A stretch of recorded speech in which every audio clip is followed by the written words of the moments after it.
Jeg er i gang med Sycamore sweater fra Petit Knit, og jeg er altså nået dertil, hvor jeg både skal i gang med at strikke raglanudtagninger, og jeg skal i gang med det her mønster på sweateren. Og mønstret det bliver dannet af vendepinde, som vi laver med japanske vendepinde. Og hvis du ikke kender teknikken bag japanske vendepinde, så skal du altså lige hoppe ind og se den video, jeg har lavet, der kun omhandler teknikken, inden du går i gang med det her. I den her video, der vil jeg fokusere mere på konstruktionen, end lige præcis japanske vendepinde. Inden vi går i gang, så skal vi altså have styr på vores markører, og jeg anbefaler dig, at du har en bestemt markør, der markerer din omgangsstart, altså din mærkemaske 1. Det må altså gerne se anderledes ud end de andre markører, du har ved raglan. Og så skal du have nogle markører til de her japanske vendepinde, og de må meget gerne være en anden farve eller en anden slags, fordi vi kommer altså til at have ret mange markører i vores arbejde, som vi skal holde styr på. Jeg har sådan nogle som dem her, og det er ret vigtigt, at de enten er åbne eller kan åbne. Sådan nogle faste markører som dem her, dem kan vi altså ikke bruge til vores japanske vendepinde. Men lad os gå i gang. Jeg er her ved omgangens start næsten, det er jeg nu, og så skal jeg simpelthen bare have strikket hen over mit ærme her, og mit rygstykke, og mit andet ærme, og så skal jeg lige have talt, hvor mange masker jeg skal ind på forstykket i min størrelse her, inden jeg skal vende. Og nu er det altså, at vi skal huske at lave udtagninger, både her sådan på ærmet, og så også inde på vores forstykker og vores bagstykker, når vi strikker her på retsiden.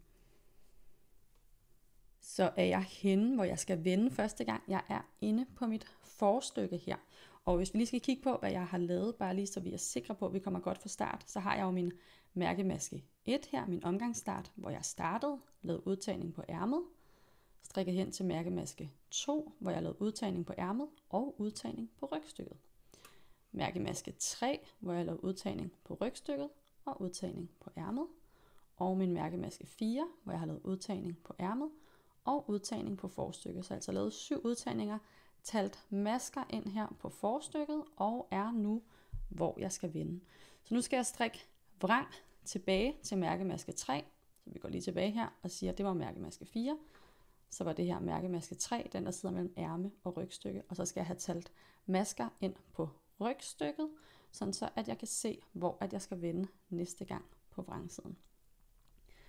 Så jeg vender altså rundt her, finder en markør, det hedder jeg der, som jeg sætter ind på mit garn her, sådan der, og strikker vrang tilbage forbi mærkemaske 3 og tæller ind på rygstykket, hvor jeg skal vende næste gang på pind 2 i den her opskrift.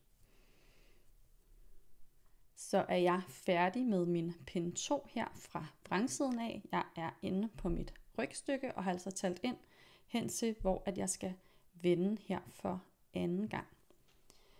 Jeg vender rundt til retsiden og skal igen lige have fat i en markør her til at sætte ind på mit garn. Sådan der.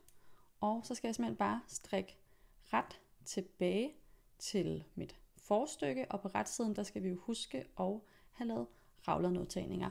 Så jeg skal lave udtagning herover i slutningen af mit rygstykke, lave udtagning her på mit ærme, lave udtagning her på mit ærme, lave udtagning her på forstykke, og så til ind, hvor jeg skal vende igen her på min pind 3 i den her opskrift. Så er jeg retur på mit forstykke, hvor at jeg skal lave min tredje vending. I kan se min første, den ligger her, og jeg har min omgangsstart her. Så jeg vender rundt, finder en markør, sætter på mit garn og strikker vrang tilbage til mit rygstykke, hvor jeg skal vende for 4. gang. Og nu vil jeg fortsætte med at strikke lidt frem og tilbage her, og så vender jeg stærkt tilbage, når jeg er færdig med den 6. pind, hvor jeg skal vende fra vrangsiden til retsiden, og så tager vi lige 7. pind sammen. Så er jeg færdig med min pind 6 og skal altså vende rundt her til pind 7, som foregår fra retsiden af. Jeg skal vende igen, så jeg sætter lige en markør ind på mit garn her og fortsætter på retsiden. På pind 7, der skal jeg sådan set bare strikke hen til omgangens start. Jeg er på retsiden, så jeg skal selvfølgelig huske alle mine udtagninger, og så kommer vi altså til at passere 3 af de 6 vendemasker, vi har i vores arbejde lige nu, så dem strikker jeg lige hen til, så vi lige kan gøre det sammen. Så er jeg lige ved at være henne ved den første af de her vendemasker, jeg skal passere, og jeg strikker helt hen til det her hul, tager fat i min markør, får sat lykken op på pinden, og så kan jeg lige fjerne den her, så den ikke sidder i vejen, og strikker lykken sammen med den næste maske. Og nu kommer det vigtige her. Vi skal lige have fat i markøren igen, og sætte den ind på pinden, efter vi har strikket lykke og maske sammen, fordi de her markører på pinden, dem skal vi bruge til at orientere os efter, når vi skal udligne de vendepinde, vi har lavet nu med kontrastfarven. Så jeg strikker videre til den næste, strikker lykken sammen med masken, sætter markøren op på pinden. Og den næste, den har jeg her. Igen tager jeg fat i min markør, sætter lykken op på pinden, og strikker de 2 sammen. Lykke og næste maske, altså masken efter hullet. Og husker at sætte markøren op på pinden.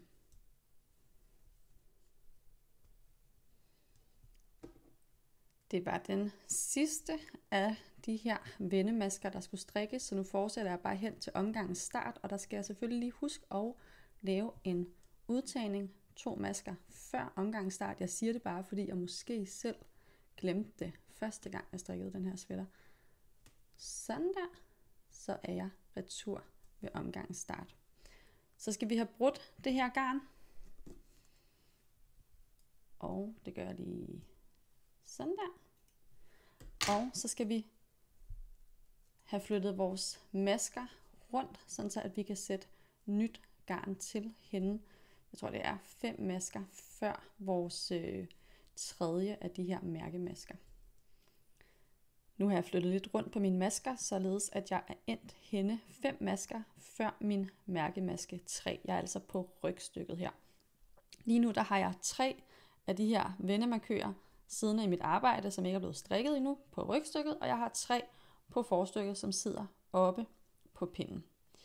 Den første pind, jeg skal strikke med min kontrastfarve, den foregår fra vrangsiden af, og nu skal vi altså i gang med at udligne i højden på de vendepinde, vi lige har lavet med vores kontrastfarve. Så jeg sætter mit garn til og fortsætter på vrangsiden. Og nu skal vi strikke hen til den første af de her vendemarkører, vi har siddende i vores arbejde, som sidder på pinden, altså herinde på vores forstykke. På vejen derhen, der kommer vi til at passere 3 af dem, vi har siddende i vores arbejde.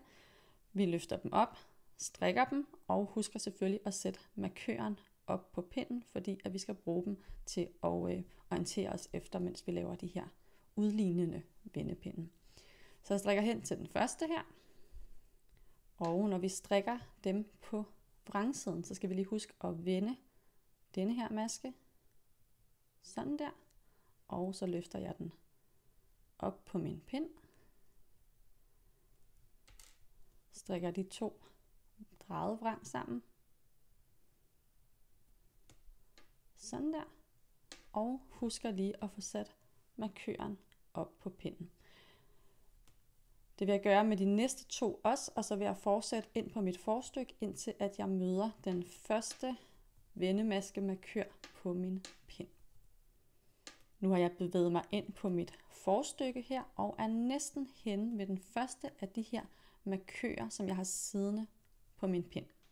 Den har jeg her, og de indikerer altså, at jeg skal vende nu.